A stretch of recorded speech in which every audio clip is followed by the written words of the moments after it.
Now, buying a commercial property is very different to buying a residential property. So the things that we need to identify during our due diligence is very, very different. There's a lot more things we need to uncover, and there are a lot more things that we need to go through and discover.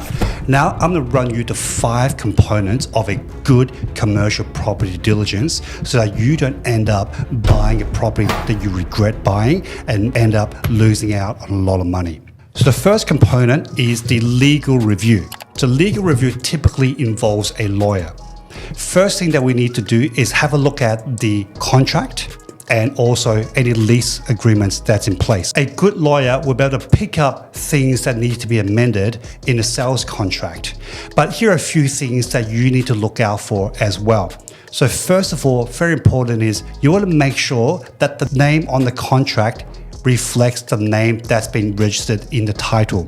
I give you an example. One of my clients bought a property recently, but what she didn't realize was that the name on the contract was actually different to the name that was registered on title.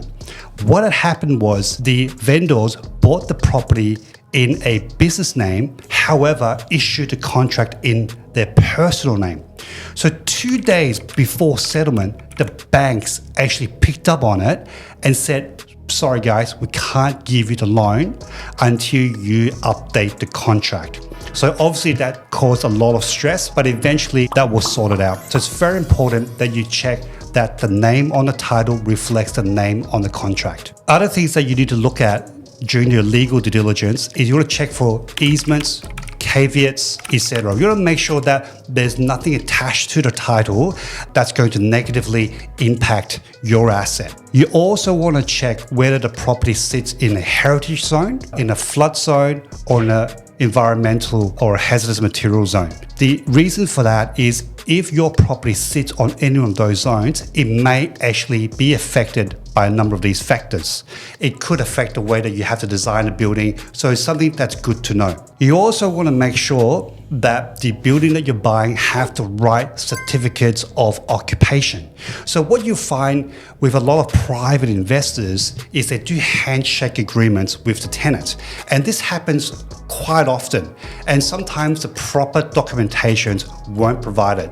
So you might end up buying a property that you think has a special use case, but as a matter of fact, you don't have a certificate of occupancy to support that. So it's very important that you uncover that. Going into the leases, let's say you're buying a property that has an existing tenant. Your lawyer should be able to read through the leases and make sure that the lease is registered. Make sure that the company that's renting the premises is the company that's been registered on the lease. You gotta make sure you check all the dates. You gotta make sure you have the right bond and right security.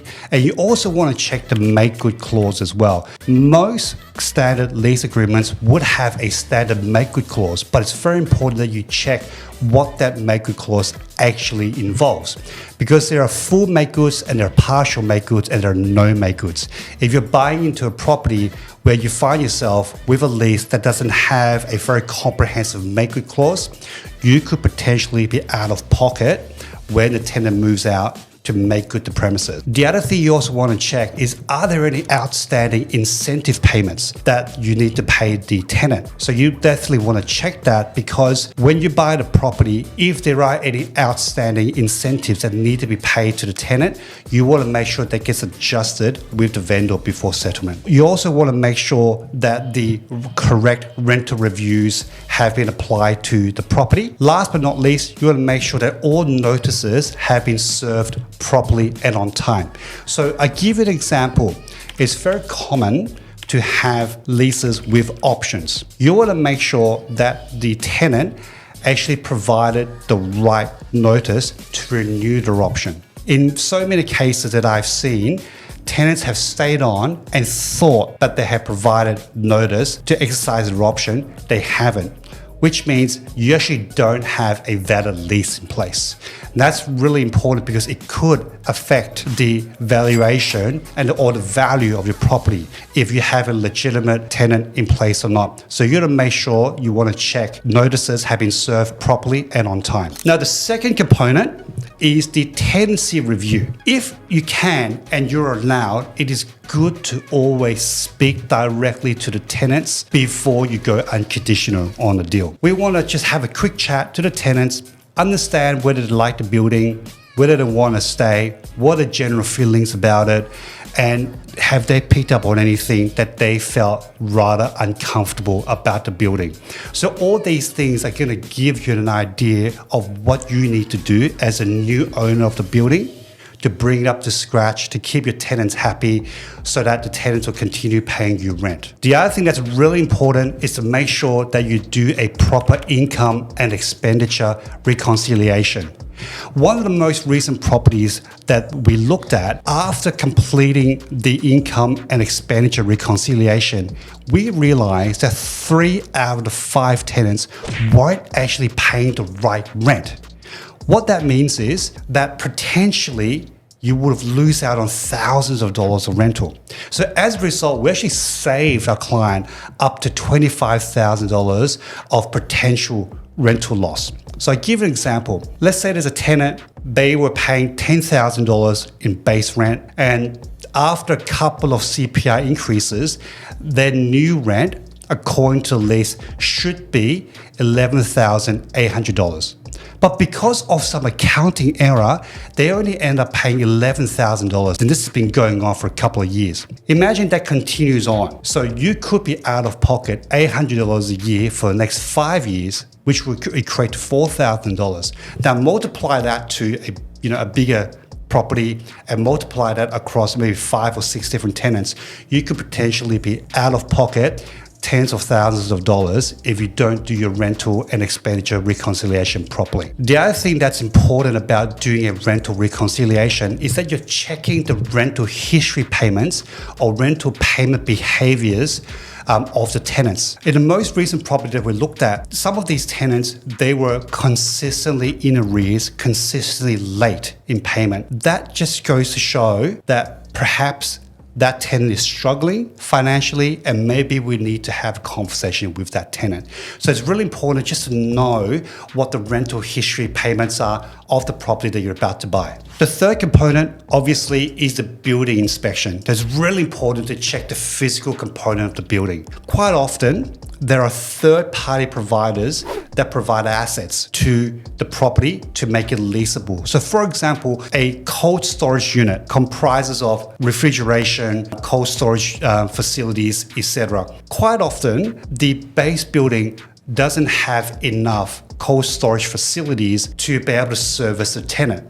So sometimes the landlord or the tenant themselves would hire a third-party provider to provide these cold storage facilities.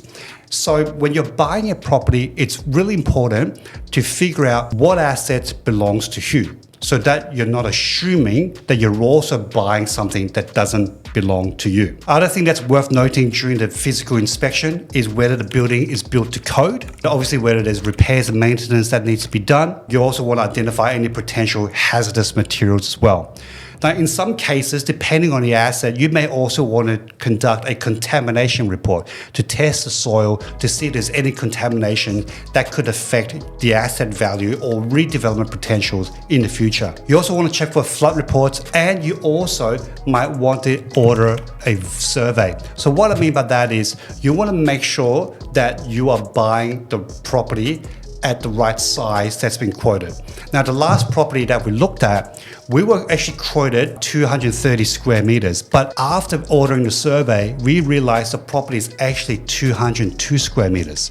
So information that was provided to us was inaccurate. So as part of your due diligence, you may want to hire a surveyor out there and survey all the net lettable areas or gross lettable areas so you know exactly how big the property is. And finally, you want to make sure that if there's been any improvements or extensions to the building, that it has been DA approved. So you definitely want a copy of these DAs. Now here's the fourth component. The fourth component is the financial due diligence. So what I mean by that is, first of all, ordering a valuation. You want to make sure that the property stacks up from a valuation perspective. Otherwise, it's very difficult to get funding. The other thing also is to make sure that you have adequate insurance to cover the property. So I've seen so many landlords out there that they've neglected the insurance component, so they're actually under-insuring the property. So you want to make sure that whatever insurance policy that you're going to place is going to be adequate and sufficient. And finally, the fifth component, and this is optional, is getting your planning due diligence done.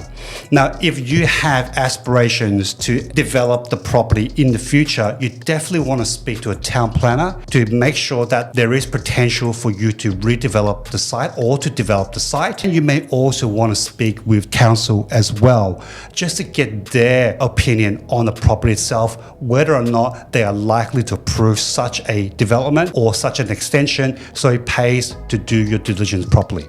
So here are the 5 components that make a good due diligence process. Now, if you want to learn more about buying commercial properties, then subscribe, and I look forward to seeing you in the next video.